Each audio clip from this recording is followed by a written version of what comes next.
ترس واقعا چیه؟ چرا میترسیم؟ و ترس چه ربطی به ترمز ماشین داره؟ اینا سوالایی هستن که امروز قراره بهشون جواب بدیم.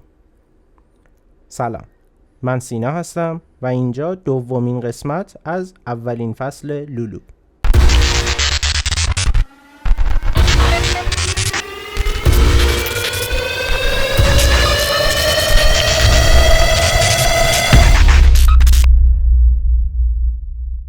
من توی اپیزود قبل یه سری تعریف از ترس گفتم، اما امروز قراره که با سینا بیشتر در مورد ترس و مشتقاتش صحبت کنیم.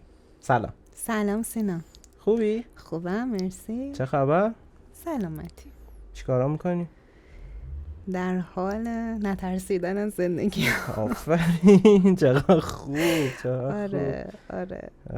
آره. تو چطوری؟ منم خوبم، مرسی. به عنوان اولین مهمون توی این پادکست شما الان اینجایین. چه حسی دارین؟ باعث افتخاره که اولین نفر منم. آره. و احساس خوب، چون که همیشه دوست دارم چیزایی که حالا اگر یه کوچولو راجبش میدونم و بتونم به اشتراک بذارم و بتونم حرف بزنم راجبش و بیشتر یاد بگیرم ازش، چون همیشه تو حرف زدن آدم بیشتر یاد میگیره. مرسی، قشنگ. الان چند سال شد ما هم دیگر میشناسیم؟ 10 سال. 10 سال شد. آره. عمره واقعا. تینا، میخوام یه سوال ازت بپرسم، دوست دارم که صادقانه به هم جواب بدی. آره. از چی میترسی؟ ببین، ترس همیشه واسه من با یه هیجانی همراهه که اون هیجانه رو دوست دارم و کلن خوشم میاد اول از یه چیزی بترسم که بعد برم تو دلش باهاش مواجه بشم. شاید یه جورایی دعوت تو از من تو این برنامه اولش ترسناک بود، مواجه شدم با این سیستم و دم و دستگاه و حرف زدن، همراه با یه هیجانی بود واسم که شاید به نظر ترسناک می اومد، ولی در حالت کلی نمیدونم از چی میترسم، ولی میدونم که در لحظه خیلی چیزایی ممکنه وجود داشته باشه که ازش بترسم. آره. ببین، نحوه مواجه شدن با ترس مهمه. ترس رو احساسش میکنیم هممون، مثل یه غم، مثل شادی. احساس ها رو احساس میکنیم، مثل یه در واقع توی بدنمون انگار سنسورش قرار داده شده که ما اونا رو احساسش کنیم. این که با اون احساسه میخوایم چی کار بکنیم، تازه اونجا ماجرا شروع میشه. چرا احساسش میکنیم؟ اولین نکته. و حالا با اون چیزی که احساس کردیم میخوایم چی کار بکنیم. این مسئله سوال که اصلی اینجاست. آره. این مسئله که در واقع نظر کیفی که راجع به خوب یا بد بودن یه احساس رو میتونیم بدیم و مشخص میکنه. یکی از دلایلی که من این ویدیوکست رو شروع کردم این بود که دیدم خیلیامون با ابراز احساساتمون مشکل داریم. بیا از اینجا شروع کنیم. از خودت اول بگو. توی ابراز احساساتت چجوری؟ یعنی راحتی با این که بگی مثلا من از یه چیزی میترسم، من از یه چیزی خوشم اومده، چجوری؟ راحت با تهمزه محتاط. خب جالبه. همیشه یه بخشی از احتیاط رو من توی ابراز ترس هم دارم. یعنی این که بگردی دنبال کلمه های مناسب یا آدمت برات مهمه؟ ببین، این که بگردم دنبال این که چیزی که میخوام عنوان بکنم که دارم ازش میترسم آیا واقعا ترسناکه یا احساس لحظه‌ای من نسبت به اون چیزیه که دارم میبینم، هیجانه یا ترسه. تفکیکش از همدیگه باعث میشه که با احتیاط راجع به ترسم صحبت بکنم. واسه همین شاید یه کمی سخت بتونم بگم وقتی که نسبت به یه چیزی احساس ترس میکنم اون چیز فلذات خودش ترسناکه یا اینکه احساس من، هیجان من نسبت به اون چیز باعث میشه که من بخوام واکنش شبیه ترس رو توی خودم احساسش بکنم. خب بیا باز با اینم چیز کنیم، ادامه بدیم. ترس اصلا چیه؟ ترس توی اول صحبتتو داشتم گوش میکردم، گفتی شاید شبیه صدای جیغه. شبیه یه هشداره، یه عاملی که انگار در لحظه میخواد ما رو متوقف بکنه که وایسا یه لحظه، حواست هست و تو باید اوکی بدی به اون صدایی که در درونت داره تو رو میترسونه و بگی که یا حواسم هست یا اینکه نه راست میگی و بترسم و برم عقب. و ترس یک هیجانه، یک احساسیه که ما احساسش میکنیم. این که هم میتونه برانگیزنده باشه، هم میتونه متوقف کننده باشه. میدونی یه جورایی احتمال وقوع بدترین احتمال تو ذهنمون باشه. یعنی این که میگیم که ممکنه یه اتفاق بدی بیفته، مثلا من این کاغذها رو از اینجا بذارم اینجا، بعد برای همین میترسم. آره. حالا نتیجه اون ممکنه که مشخص میکنه که میزان ترس من ازش چقدر باشه. من اگه یه کاغذ بیفته رو زمین، خب نتیجهش اونقدر منو دچار خطری نمیکنه که بخوام ازش بترسم. اوکی؟ پس خیلی راحت تر باهاش برخورد میکنم. ولی اینکه با موقعیت هایی مواجه بشم که ندونم نتیجهش چی میشه، اول از همه شاید ندونستن سینا اولین عامل ترسناک باشه.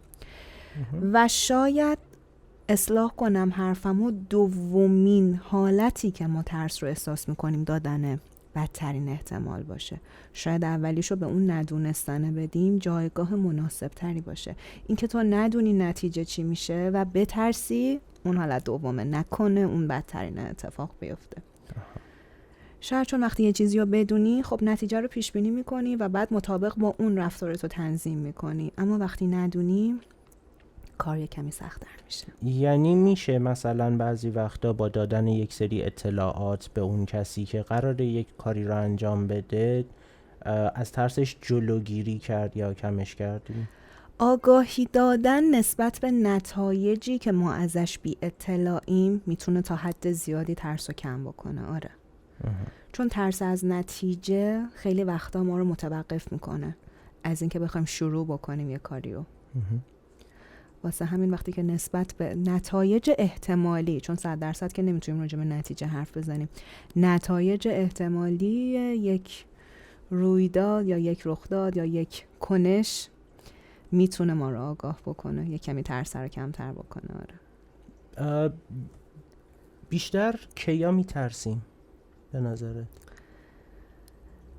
بیشتر زمانی میترسیم که میدونی، چون میگیم که بذار اینجوری بگم سوالمو، ما اگر اطلاعاتی از یه چیزی نداشته باشیم میترسیم. این میشه مثلا یکی از سناریوهایی که آدم میترسه. درست. دیگه مثلا کیا بیشتر اتفاق میافته؟ ببین سینا، یه کوچولو سوال تو یه پله ببرمش عقب‌تر که کلن ذات بشر ساخته شده، یه جوری طراحی شده، یه سری چیزایی به شکل غریزی در ما وجود داره که ما باید مواظب خودمون باشیم. باید مواظب اون احساس بقایی که درونمون وجود داره، محافظت از خودمون، محافظت از سلامتیمون، محافظت از وجودیتمون باعث میشه که ما محتاطانه عمل بکنیم. وقتی کلمه احتیاط میاد وسط، قطعاً یه بک‌گراند ترسی وجود داره توش که من از یه چیزی میترسم پس محتاط عمل میکنم توش. پس شاید اون ندونستنه که سر جاش، که نمیدونیم نتیجه چیه و میترسیم سر جاش، شاید یکی دیگر از عواملی که ما باعث میشه بترسیم این باشه که بدونیم نتیجه یا نتایج اون رخ داد باعث به خطر افتادن امنیت ما میشه. پس عدم اطلاع، عدم آگاهی بگیم از یک موضوع و اینکه حس کنیم قراره که امنیتمون به خطر بیفته یه جورایی. درسته. که هست. چرا باید یه همچین اتفاقی بیفته اصلا؟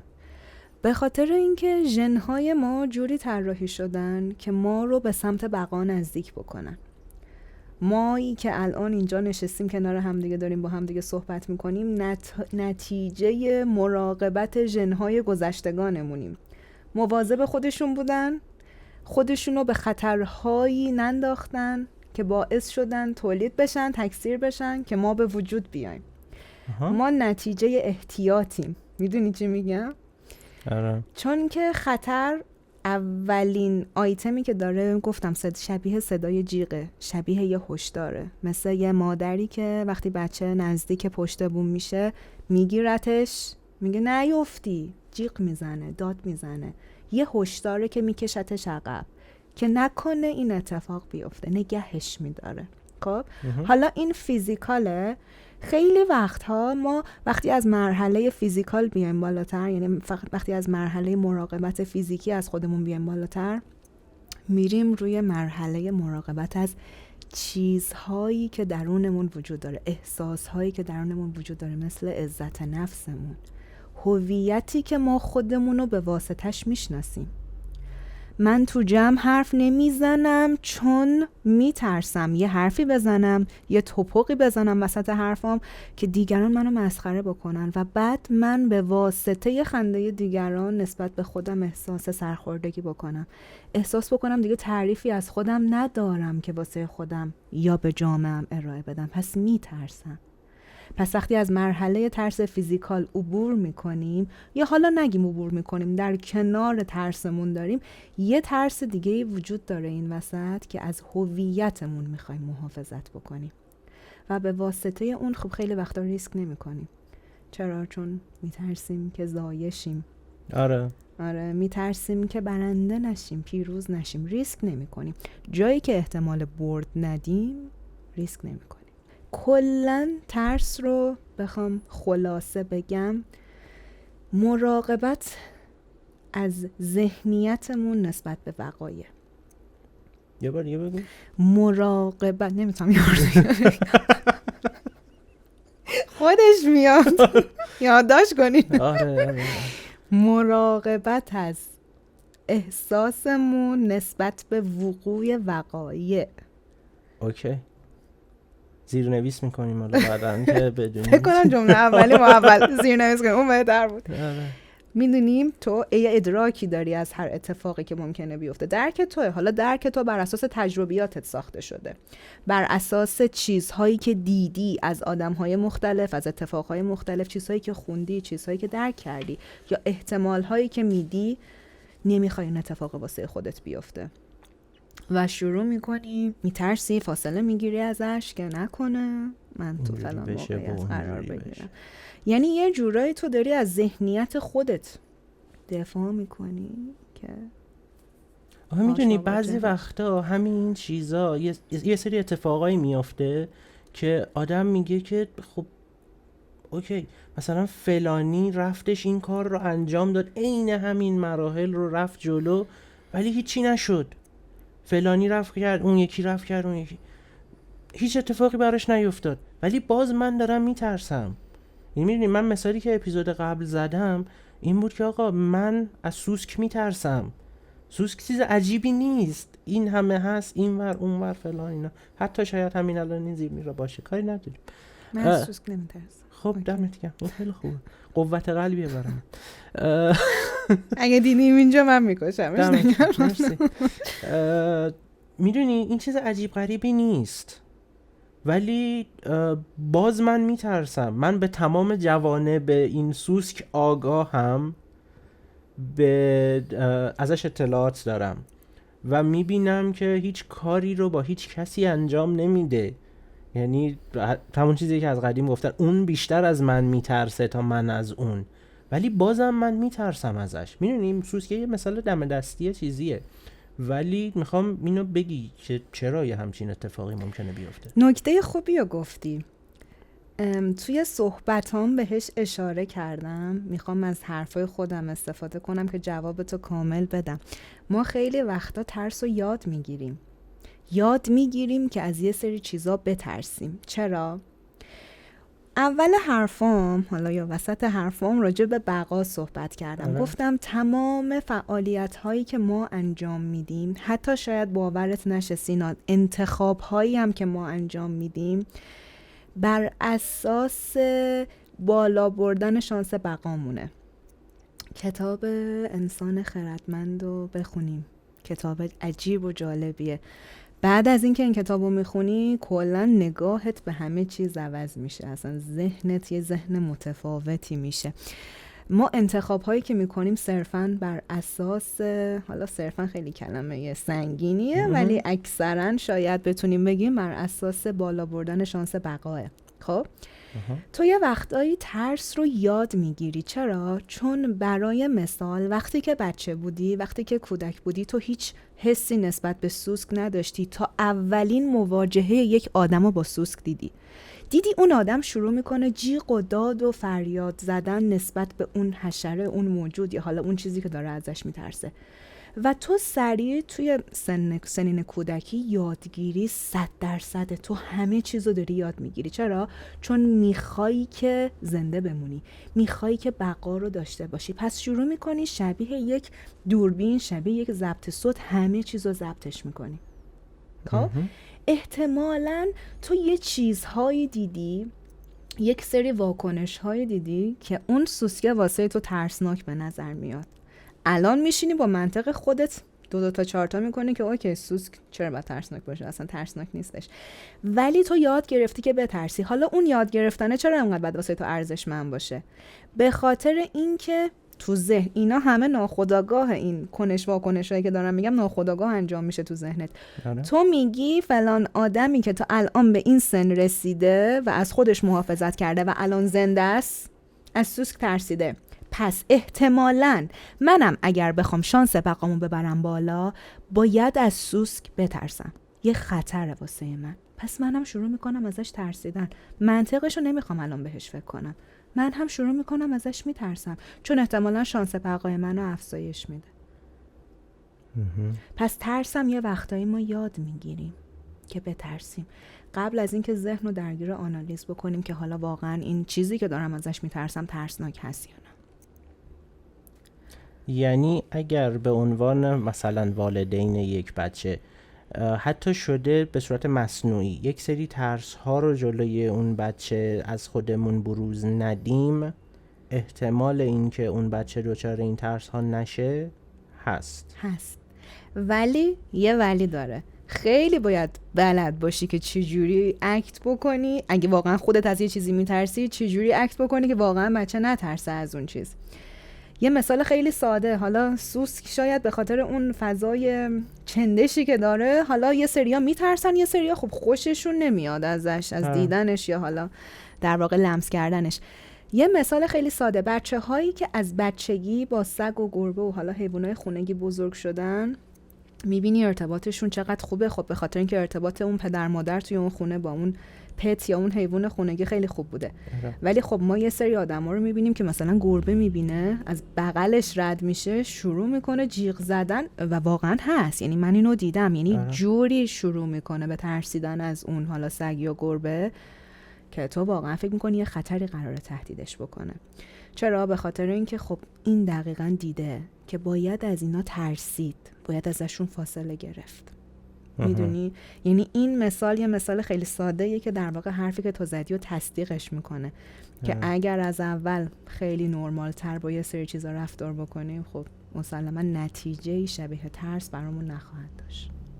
ببین پس با توجه به این چیزایی که میگی اون ترسه میشه یک حس شاید بازدارنده، محافظت کننده، چون همیشه بازدارنده نیست. ببین تو یه وقتایی یه کارهایی رو میری انجام میدی، اتفاقا میری سمتش که انجامش بدی، یعنی یه جورایی شاید حلت هم میده اون ترسه که برم اون کار رو زودتر انجام بدم، نکنه یه وقتی به فلان بنبست بخورم توش، یا برم اون کار رو انجام بدم چون نکنه اگر انجامش ندم فلان نتیجه واسم حاصل بشه.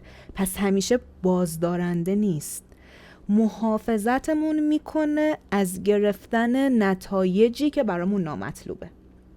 محافظتمون میکنه از گرفتن نتایجی که برامون نامطلوبه. متشکرم که یادت بود. آره من نقصد تکرارش به یادم بمونه. خوبه. آره. چون همیشه احساسایی که ما تجربهش میکنیم، ببین شاید توی دیدگاه عمومی اولش هممون این به ذهنمون بیاد که ترس بازدارنده است، ولی واقعیتش رو بیایم نگاه بکنیم، ترس همیشه بازدارنده نیست. مثلا میگم یه مثال خیلی ساده که شاید هممون تو دوران مدرسه تجربهش کردیم. من ترس از این دارم که نکنه فلان درس رو نمره پایین بگیرم یا پاسش نکنم یا نه بیفتم اون درس و مجبورشم دوباره اون درس رو مثلا بخونم یا حالا هر چیزی. اون نتایج احتمالی رو تو ذهنم میچینم که چجوریه. پس اون ترسه منو بلندم میکنه، سوقم میده به سمت درس خوندن، کار کن، انجام بده. اینجا دیگه نیروی بازدارنده نیست، اتفاقا نیرویی که منو پوش میکنه که اون کار رو بخوام انجامش بدم. آره یعنی هم به قولی همون ترس از بقا رو داره چیزش میکنه، همین که یه سری جاها میاد مثلا بهت میگه که یه نیرویی بهت میده که الان فرار کنی حتی. یعنی حتی شاید همون بقا رو داره یه جوری یه فرم دیگه ای داره چیز میکنه. آره. پس یه جورایی من اینا رو هی دارم میگم، همون گره هست که میگم هی داره باز میشه. آره باید بازش کنیم کامل. یعنی این که بستگی داره تو از اون نیرویی که الان درت هست، از اون ترسی که درت هست چجوری نتیجه گیری کنی. یعنی قضاوت ذهنیت چجوری باشه نسبت به حالا اون حسی که الان داری. درسته. ببین تو ترسو اگه بتونی مفهومش رو پیدا بکنی، یادمون باشه یه چیزی تو پرانتز خیلی مهمه اضافهش بکنم، ترس عموما دلیل مشخص داره. یعنی اینکه تو از یک سابجکتی، یک موضوعی، یک احساسی میترسی، اگر بگردی پیداش بکنی میتونی اون دلیل رو پیدا بکنی که من الان از فلان چیز میترسم. اگر ترس رو بتونی ترجمه بکنی، معنیش بکنی و عاملی که داره تو رو میترسونه رو تا حد مطلوبی به یه آرامشی برسونیش، حالا اون آرامشه میشه یا نزدیک شدن بهش، انجام دادن یه سری کارا که اون اتفاق مطلوبه واسم بیفته، اون نتیجه بده نیفته، یا این که خب یه ترسیه که منو دور میکنه از خطر، به واسطش دور میشم از یه چیزی. اگه بتونی اون سابجکت رو پیدا بکنی، موضوع رو پیدا بکنی، خب چون ترسم تایتل داره حل میشه این موضوع.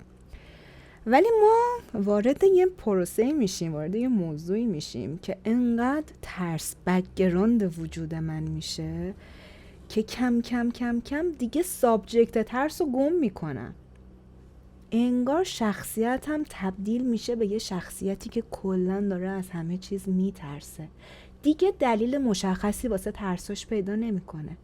و اون وقت ما دیگه به این حس ترس نمیگیم، دیگه به این حس میگیم حس اضطراب. اضطراب با ترس فرقش اینه، اضطراب لزوما تایتل مشخص نداره. ما وقتی راجع به شخصیت‌های مضطرب حرف میزنیم نمیتونیم پیدا بکنیم که لزوما الان از چی مضطربه، از چی به هم ریخته. درسته؟ میبینیم همیشه یه اضطرابی توی خودش داره. چی؟ نمیدونم این میدونی؟ انگار خودشم گم کرده موضوع رو. پس فرق اضطراب و ترس و شاید یه تعریف خیلی خیلی عامیانه اگر بخوایم بهش بدیم اینه که ترس عموما یه سابجکتی داره، ولی اضطراب لزوما میتونه اون سابجکت رو نداشته باشه. یعنی بی دلیل شاید از یه ممکنه مضطرب بشی، ممکنه نمیدونی چرا ولی حالت بده.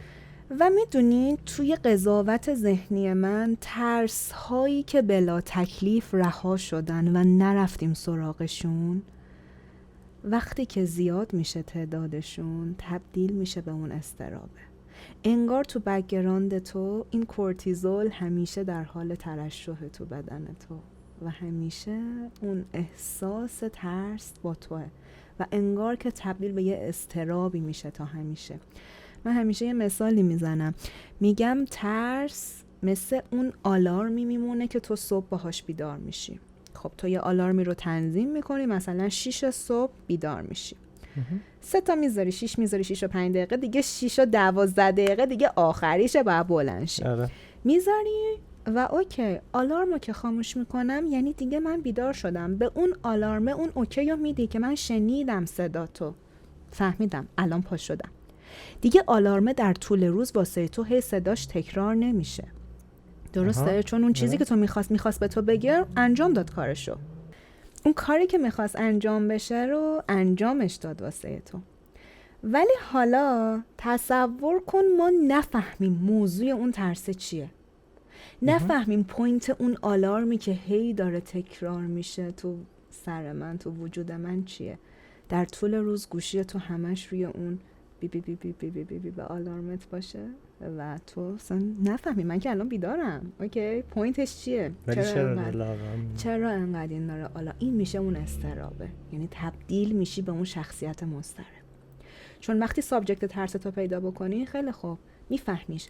الان مثال تو از سوسک میترسی، خب وقتی که سابجکت ترس رو پیدا میکنی یا میتونی باهاش مواجه بشی یا نمیتونی باهاش مواجه بشی.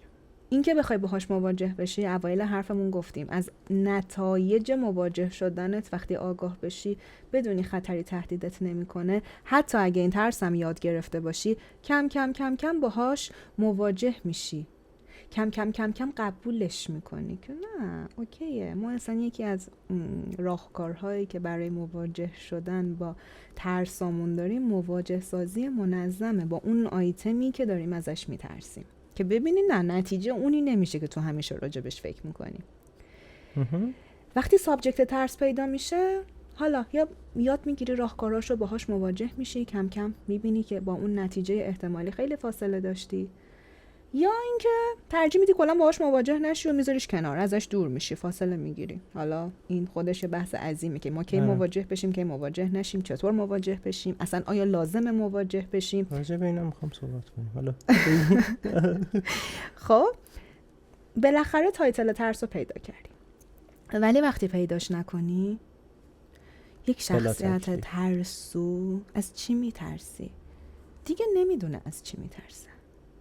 وقتی سابجکت رو گم میکنی، شیفت میشیم رو استرابه، تبدیل میشیم به شخصیت مضطرب که بیقراره همیشه.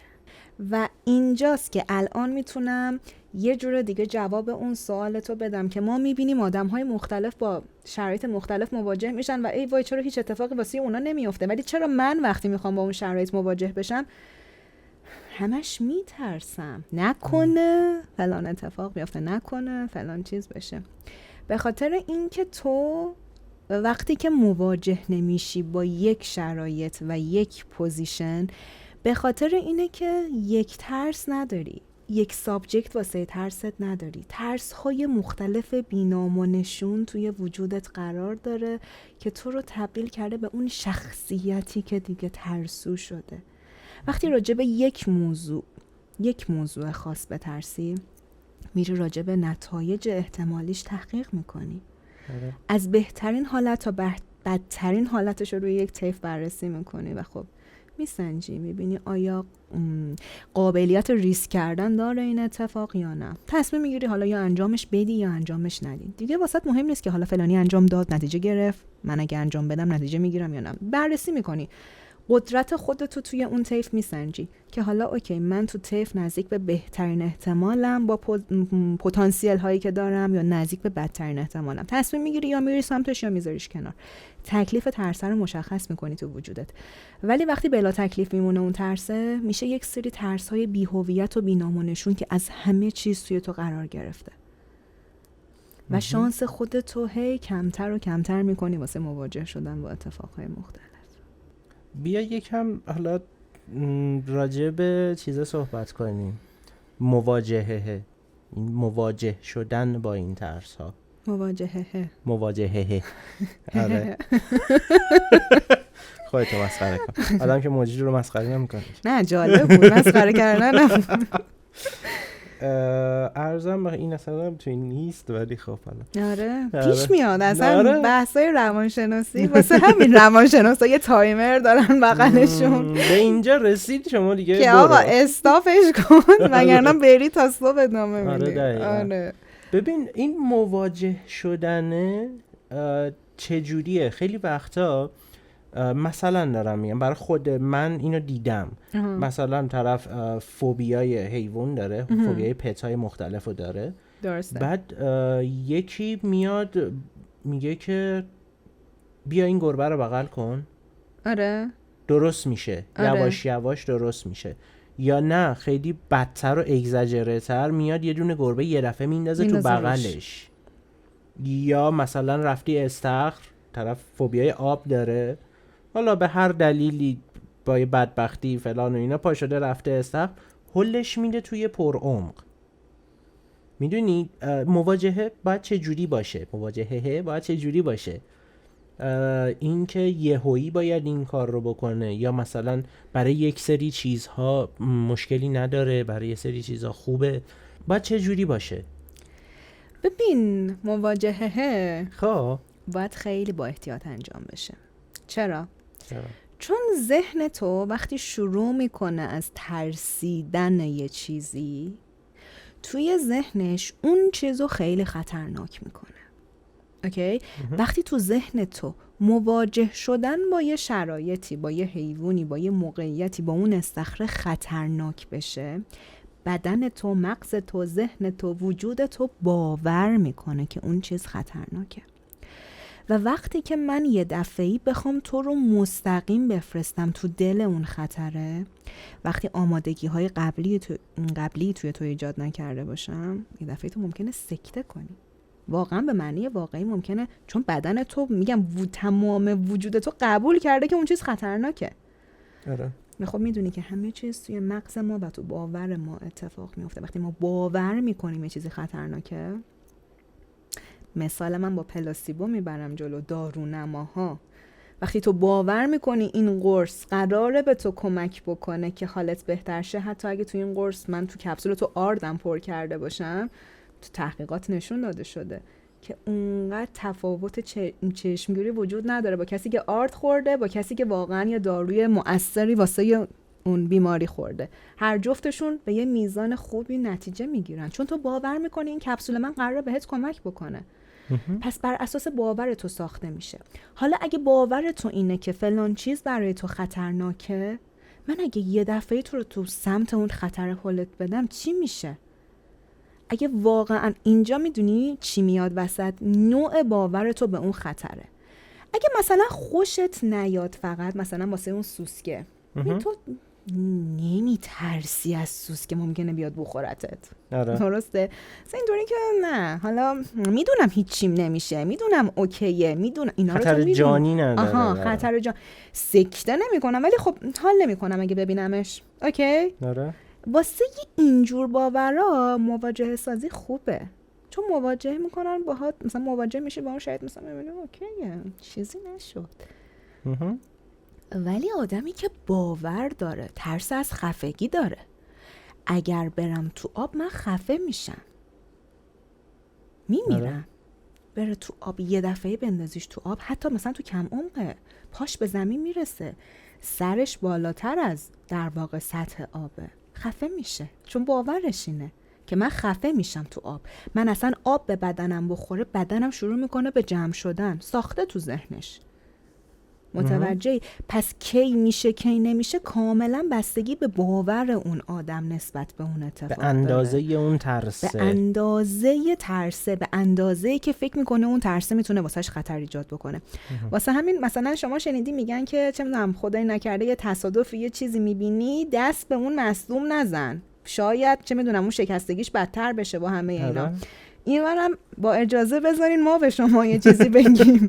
وقتی میبینین یکی میترسه نسبت به یه چیزی، لطفاً یه دفعه مواجهش نکنین، چون شما اندازه اون ترسه نمیدونین چقدره، نمیدونین نوع نگاهش به اون ترسه چقدر احتمال خطر توش وجود داره یا نه یه خوشم نمیاده. حالا میدونی ترس میگیم یه قسمتیش آدم رو پوش میکنه، یه قسمتیش هم پس میزنه دیگه، حالا چیز باشه همون بازدارنده و تحریک کننده هست. اگر بخوایم بگیم که ترس خوب بگیم اسمش رو و یا چه ترس بد، مثلا بیان این که آقا من از فلان چیز میترسم چجوری میتونه اصلا کمک بکنه به این که من به اون ترس فائق بیام، بتونم هضمش کنم توی خودم یا نه؟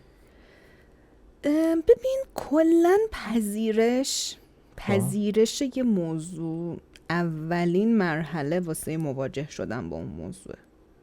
من مثلا از ترس خارج میشم، وارد یه موضوع دیگه میشم. من مثلا به تو میگم تو خیلی آدم عصبی هستی. به فرض اگر باشی که نیستی، به فرض اگر باشی، وقتی میپذیریش از من، میگی که آره من عصبیم، مخصوصا شروع میکنی هی به من تایتل میدی تو این موقعیت و این موقعیت و این موقعیت عصبی تر میشم. پس اول پذیرفتیش که آره یه کمی تم عصبی تو خودت داری، بعد میای به من کمک میکنی که من بیشتر این حس عصبانیت رو توی تو بشناسم که تو چه موقعیت هایی اگر قرار بگیری این حس عصبانیت توی تو بیشتر میشه. درسته؟ پس وقتی میپذیریش ما میتونیم باهاش مواجه بشیم. مثلا میگی من وقتی گشنم میشه واقعا به هم میریزم، اصلا دامنه و آستانه صبر و تحملم میاد پایین. یا مثلا وقتی تو ترافیک قرار میگیرم کلافه میشم، عصبی میشم. من ماشین زیاد تو ماشین موندن انقدر عصبی میکنه که مثلا فقط کافیه یه ماشین بپیچه جلو. آره. تمومه. یعنی دیگه کار اون ماشینی که پیچیده جلوی من برای همیشه تمومه.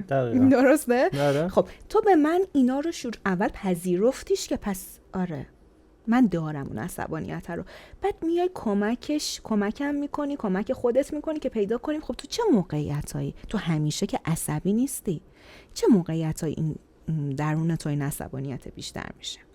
پس پذیرش اولین قدم مواجه شدن با اون احساسیه که میخوایم حالا یه کوچولو از پسش بر بیایم. آره. تو ترسم همینه. خب من وقتی که میدونم از فلان چیز میترسم، وقتی میپذیرم که میترسم، ببین چون بعضیا نمیترسن که نمیپذیرن که میترسن. آره. مثلا میگم نه من نمیترسم، خوشم نمیاد، در صورتی که میترسه. ببین خوشم نمیاد با ترسیدن کاملا دو تا حیطه متفاوته. مثلا من وقتی از گربه بترسم، نزدیک من اینجا کنار پای منم داره رد میشه، من اصلا پاهامو جمع میکنم میارم بالا و فقط کافیه مثلا دومش به پای من بخوره، من جیغ میزنم. این نمیشه خوشم نمیاد، این میشه من میترسم. ولی خوشم نمیاد اینه که مثلا شاید اگه بیاد بغل پای منم رد بشه، مثلا من اینطوریم که آخه چه گوگولی، ولی خب دست نمیزنم مثلا بهش. خوشم نمیاد خیلی باهاش. نشستی اونجا ولی خیلی خودمونی نمیشم باهاش. آره این میشه خوشم نیومده. مثلا یعنی دستشم گربه بذاره رو پات، این شکلی نمیشه که بکشی عقب، حرکت تکانشی از خودت داشته باشی. خیلی حال نمیکنم که مثلا بخوام نزدیک این حیوان بشم. این میشه خوش نیومدن.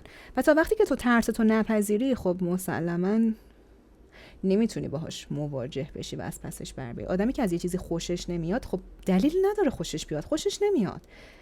ببین ما سینا قالب درست نمی‌کنیم واسه همه آدما. نه تو باید از گربه خوشت بیاد، باید از تاچ شدن توسط گربه لذت ببری. خب نمیبرم بنا به هر دلیلی، دلیلش مهم نیست الان.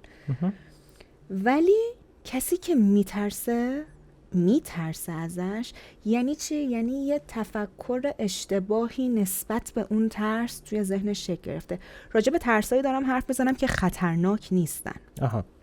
ولی تو وقتی مثلا میگم از یه چیزی میترسی که سلامت و بقای تو رو داره به خطر میندازه، مثلا من از ارتفاع میترسم، خیلی خب باشه بیایم بازش کنیم. اینجا اون اکسپت، اون پذیرش انجام شده، من از ارتفاع میترسم. خیلی خب بریم ببینیم که ارتفاع رو تو چه شرایطی اگر تجربه بکنی میترسی.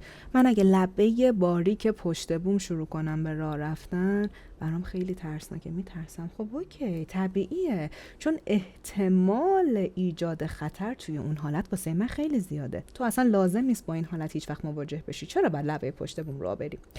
ولی من از ارتفاع میترسم، حتی اگه توی ساختمون امنم باشم، مثلا طبقه 10، 12، 20 یه برج باشم، وقتی پایین پامو نگاه بکنم از کنار پنجره شروع میکنم به لرزیدن، زانوام شل میشه، میترسم، چشام سیاهی میشه. این ترس دیگه غیر واقعیه. یعنی تو رو خطری تهدیدت نمیکنه، پس میتونیم کم کم باهاش مواجه بشیم. پس من یه جاهایی میپذیرم این ترس تو رو، میگم آره اصلا ازش دور شو، چرا که نه، اینا واسه محافظت از توه. ولی یه جاهایی میتونی کم کم باهاش مواجه بشی. پس پذیرش تو به من کمک میکنه که بدونم کجاها مواجهت بکنم، کجاها بهت اون در واقع کردیتو بدم که نه خوبه، آره فاصله بگیر ازش، چون واقعا میتونه خطرناک باشه واسه. بحث خیلی جذابی شد. آره. من خودم دوستش داشتم. آره. مرسی ازت که اومدی امروز. خواهش میکنم، مرسی از تو که دعوتم کردی. مرسی که تا اینجا با ما بودید. اگر سوالی بود، چیزی بود، بازم بگید بهمون. فکر میکنم تینا هم خوشحال بشه به این سوال جواب بده. حتما. مرسی ازت. از هر جایی که صدای ما رو میشنوید کامنت بذارید برامون، احساس خودتون رو به ما منتقل کنید. آیدی من توی اینستاگرام و یوتیوب صدا و سیناه و خوشحال شدم که همراهمون بودید. مرسی. این دومین لولو بود. خداحافظ. خداحافظ. مرسی از همراهیتون. خوش گذشت کنارتون. مرسی. قربون شما. خسته نباشید. شما هم خسته نباشید.